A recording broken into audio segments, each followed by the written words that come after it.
If there's one thing I could really emphasize on, is there's key parts to this whole system of flow.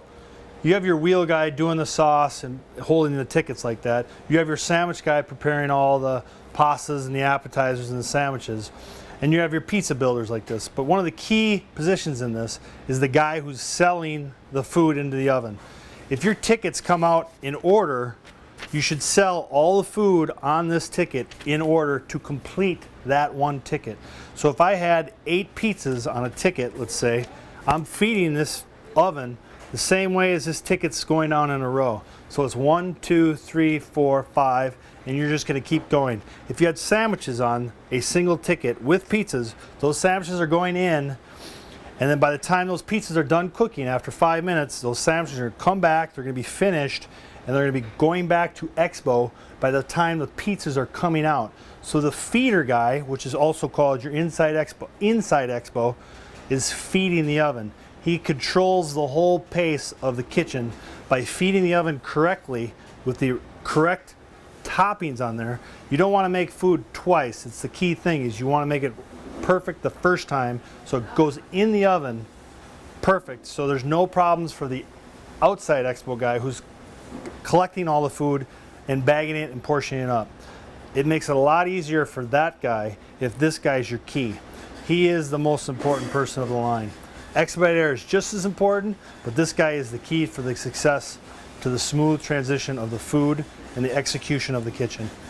This person is a very important person. He's the seller. He's the inside Expo.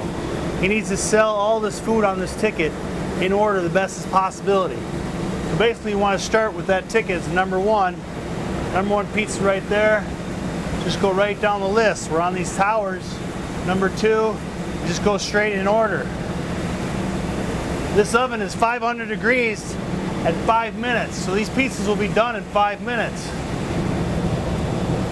I have basically 4.5 belts at 5 minutes. This one on this side is a sandwich belt. That runs at 2.5 minutes, so it's faster, so that's why I put all my sandwiches and my pasta breads and stuff. So these, you just gotta watch as they go like this. As soon as you get space, you wanna feed it to the next one right behind it. You do not want to have, sometimes the pizzas go like this. You don't want to put that dough on that screen like that or it'll bake on, and it's very hard to get off the crust off that screen. So you really want to watch that before you put it in. You want to make it as easy as for the expediter on that side so he can pull the pizzas out conveniently so it's not too hard for him. All his boxes are lined up in the way that these pizzas are going in. So all he has to do is look at those boxes and turn around and look at the pizzas, and that's the way they should be coming out, the same way as his boxes are lined up. It makes it very smooth that way. So this is basically feeding the oven. If I had sandwiches at this time, I would simply put the sandwiches in at the bottom at the same time. This is my first ticket with my sandwiches. I feed all that ticket until it's completely done. Again, the sandwiches are going to come back faster. They're going to get wrapped and bring back to these by the time these pizzas are coming out of the oven. It's all about timing. Common sense and timing.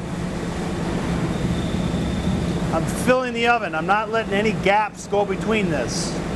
When we're doing our pizzas that come out of the oven, all meat pizzas that have any kind of meat on it are used with red. Obviously red with meat and green with the veggie ones. So the Athenas, the margaritas, the veggies, even the cheese is used for the green ones. The white-handled ones are kind of single use only. We use these for gluten-free pizzas. So if you cut one gluten-free, it doesn't matter if it's a veggie or a meat, you grab a new one and just have them rotate them. So we have a plethora of white ones. Gluten-free meat, veggie, or garlic mashed potato because it's white, so the mashed potato we can do that also with the white handles. So just keep your pizza cutters always available and always keep them sharp. We have a knife sharpener, we can cut them, sharpen them every morning. So you really want to cut through that crust with a sharp cutter. When you're pulling out of the oven, as you can see, you want to just wait just a second. You want to have the pizza finish off cooking. It's right on its last minute right there. You can actually pull the pepperoni a little early because it tends to get golden brown like that. Some of these pizzas you need to use what is called the wiggle cut. Some of the ingredients you don't want to drag. If you push through, you'll drag the ingredients through. So you want to use what's called the wiggle cut. So you just wiggle the cutter like a little wiggle like this. It'll keep all the ingredients in the same place, and you want to cut through this edge on each piece. A little trick is you get to the edge, you can just do a little twist like this of the pizza cutter. That will snap that edge. So you want to wiggle, then twist like this. It'll always cut that edge, every one. So again, you want to have each piece the same size almost, and all the ingredients as best as possible on each piece. That's when we're building over there. You want to have the same amount of ingredients. That's the Maximus. When you're doing sliced pizzas for the line, this pepperoni, it's very important. You have this size pizza. You want to cut this in the same amount of size. This is a 6 cut.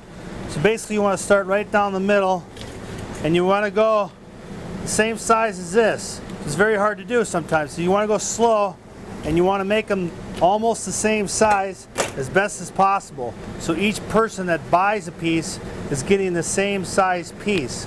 So if you matched them up, they're almost the same size. Very simple, but yet hard to do sometimes. It's mostly because you go too fast and you cut them. When you go too fast, you don't want to go too fast. You want to just go slow and just make that same cut. If you screw up and it's not a slice, then you have the opportunity, if it's a pizza to go, to recut it and to go back into 12. That's why I always do a 6 cut first. In case you screw up, you can make it back into a 12 cut. The Ruby Ray pizza is the garnish for Parmesan cheese. When this comes out, as you can see, there's that melted cheese on the edge when I built it, and all the sauces is even. You want to do the Parmesan shaker on this one. Hit it from the bottom real quick. And again, this is one of my favorite pizzas just because of the way it looks and the way it tastes. Wiggle cut it.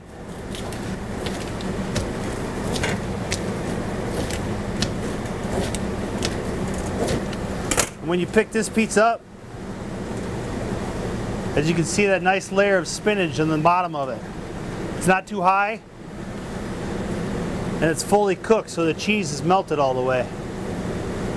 It's perfect. Any luce sandwich with the red sauce, onions, or tomatoes on there is mostly a parm. You could just flip those. Those are done, so you can just flip them and cut them in half.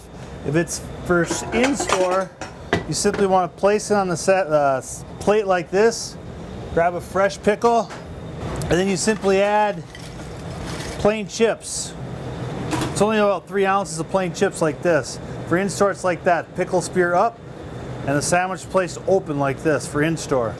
If it was to go, this is where the part where you add your total toppings. Total toppings is mayo, 3 slices of tomato, little banana pepper, light onion, shredded lettuce, and just a squirt of Italian dressing. At this part, this is where you flip it, cut it in half at a bias. Again, if it's in store, it goes on a plate.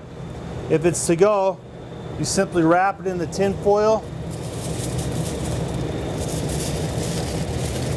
place your sticker from your label right here, place it on your sandwich, and bring it to your expo.